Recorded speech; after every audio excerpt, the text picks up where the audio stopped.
Greetings out there in YouTube land. This is Morris Man. As always, I thank you guys for coming to my channel. I guess I'm going to entitle this video, Please Go Get Formal Bass Lessons. Because I do a lot of guitar covers and I do bass covers too. And I always tell people that are watching my channel that are trying to learn to become a good guitar player, go study formally. You're not going to become a good guitar player watching me, because I didn't get to where I'm at by watching another do fingers. I took formal lessons. I studied for years. It's a commitment thing. You got to make a commitment to this. Because I'm going to say this right quick. I got a friend, dear good friend of mine, and I started to think about trying to get into martial arts, because he's a first degree black belt. He teaches it. And I told him that I was interested, and before I could finish, he stopped me and said, let me just stop you right here. He said, if you don't have 10 years to commit to this, don't even go there. I said, thank you. Because it wasn't that I didn't want to learn. I'm like, I don't think I got 10 years to study to get to black belt. I'm like, so I appreciate you heading me off, instead of creating a unrealistic approach to you can get there with, by taking shortcuts like with guitar.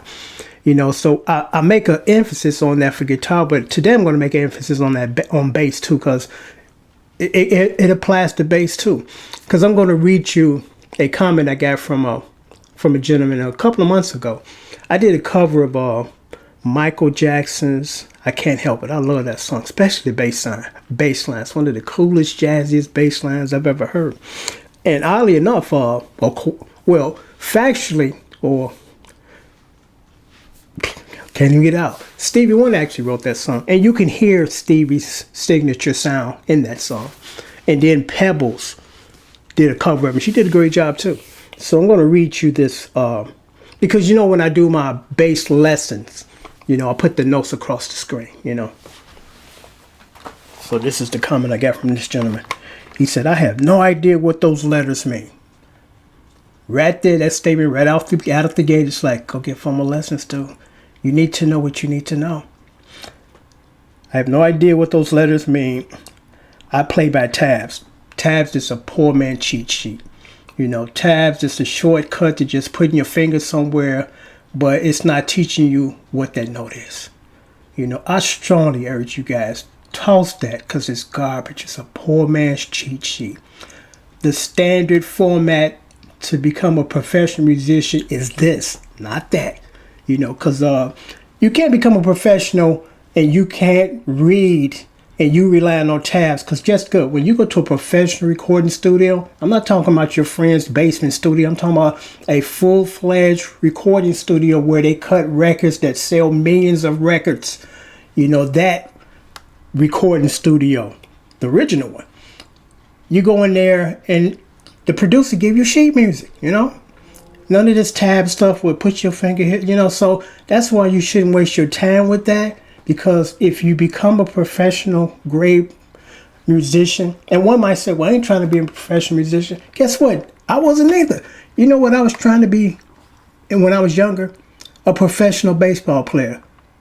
I went to college on a free baseball scholarship, and I was on my way to the minors and something happened, which I was going to go into to derail my career. I said, oh, well.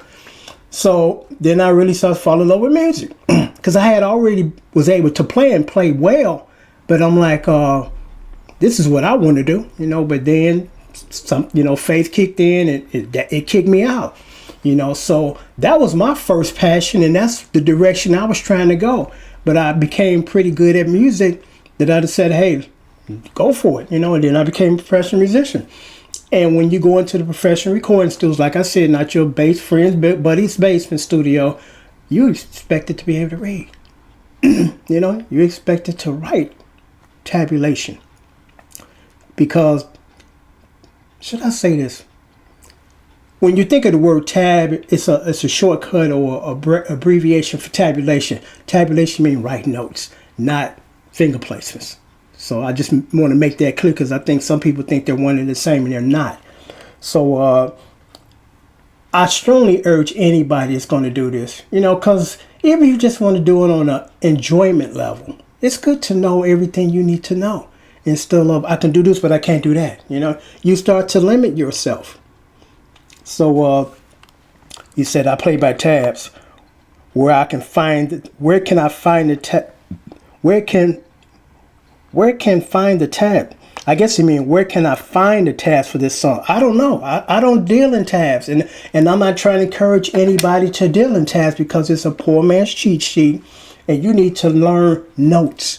You need to learn notation. It's not extremely difficult. To me, and each person have a different answer to this question. Somebody would ask me, what's the hardest instrument to tackle?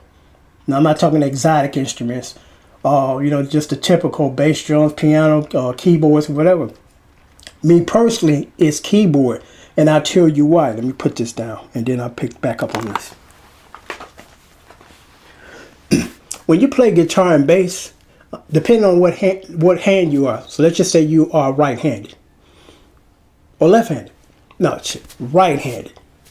You're right-handed, and you're playing guitar or bass. Let's just say bass.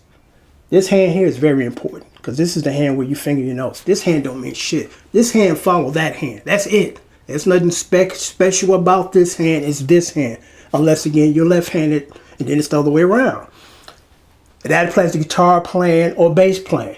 With my rhythm hand, this means shit. It's this hand. This hand is this the one that's gripping the chords. This hand is just following this hand. Piano, they're both important. And I'll tell you why they're both important. To me, there are two different styles of playing piano.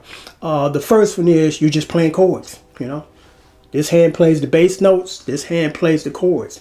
Say, for instance, you are playing it in complement, which is one of the instruments that you can really do that, because people do it on guitar, but I don't even like the sound of that when you got one guitar and you trying to play all this shit, the chords, the melody, all that.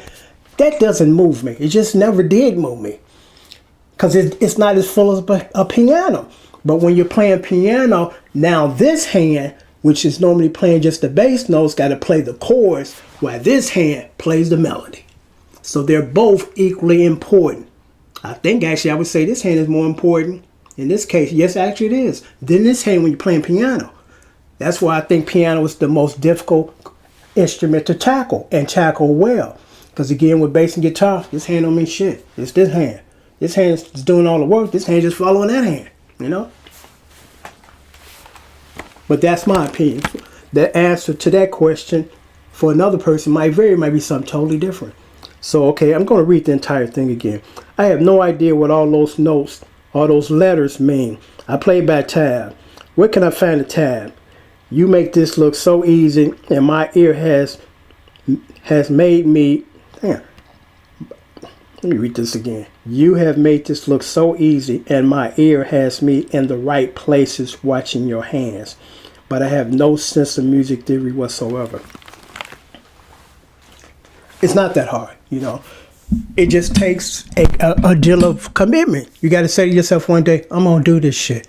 I'm going to start here and I'm going to finish this off. But still, I'm going to start, kind of get a little bit past the starting point and just burn out and crash, And for some people, it is what it is because everybody's not designed or meant to play, and some people give it a valid effort and they just realize this just ain't me, Because one of my brothers, when he seen me getting good, he said, oh, shit, I want to learn. So he was on it, too. Every day I come home from work, he had my guitar and he playing and studying. And this went on for like 3 months. And then he's like, fuck it. But his talent is a lot of other things. It's one thing about that particular brother. He has a good aptitude for technical stuff. He's really, really good at that. So that was his thing. So he's like, I'm going to leave the guitar alone and focus on this. But, the purpose of this video, again, is to encourage you guys. Go get formal lessons. Even if you just want to do this on a personal basis to play, take it to the level. Take it all the way, I strongly discourage you guys from messing with that tab stuff because it's garbage. It's garbage. Don't mess with the garbage. Focus on studying.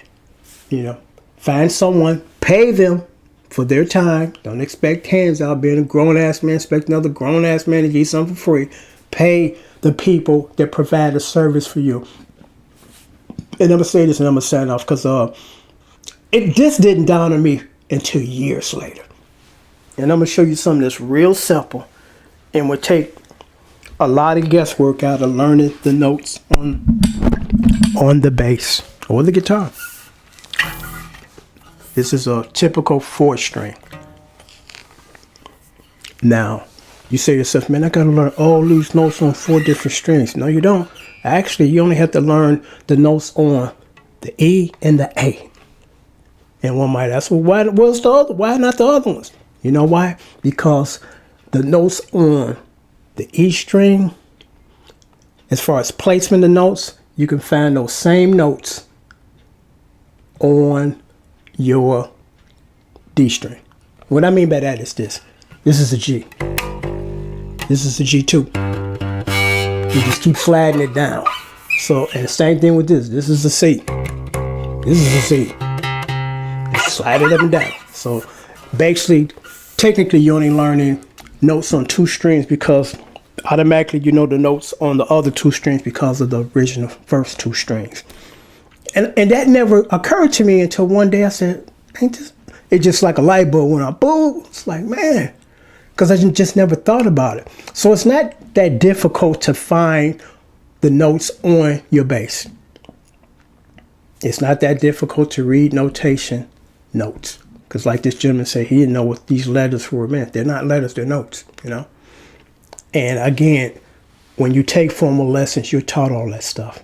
Because I know now with the internet, people, I'm going to do all this stuff by myself. It takes a great deal of study to become a decent player. And most of us just become decent players. We're not super great players. We're just decent. And I'm comfortable and cool with that, you know.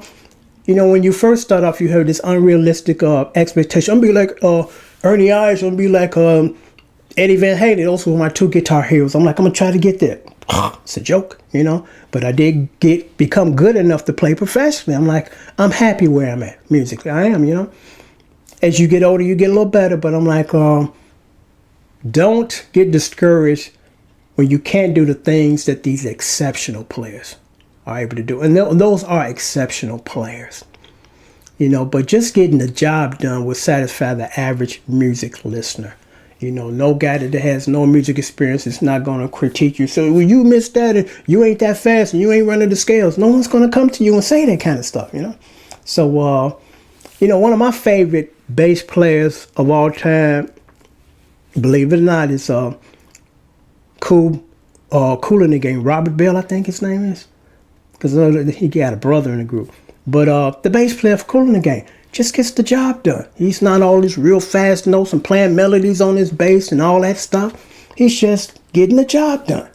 And I was like, if I could just get the job done, I'm happy with my playing and I am able to get the job done. You know, I can do some complex stuff, but I'm like, I'm comfortable with just getting the job done. You know, because the average listener, again, is not going to just horn in on one instrument and say, you ain't doing this, or you ain't that fast like the other dudes, and none of that. You know, you can make them happy. Don't take that much. Just do a good job and do your best, you know. And that's all that is asked of anybody. So I'm going to sign off now, but I thought this was important to do this video for the bass players, you know, because it goes, this applies to the bass players like it does to the guitar players. Go get formal lessons. Stop watching people on the internet, just watching their fingers. I'm cheap and I don't want to pay nobody. Now that's some of you guys, not all, but you know, a whole lot of you guys, I ain't got to do that. It's going to sound like you taught yourself when you teach yourself. That's simple. Till next time, take care and thanks for watching.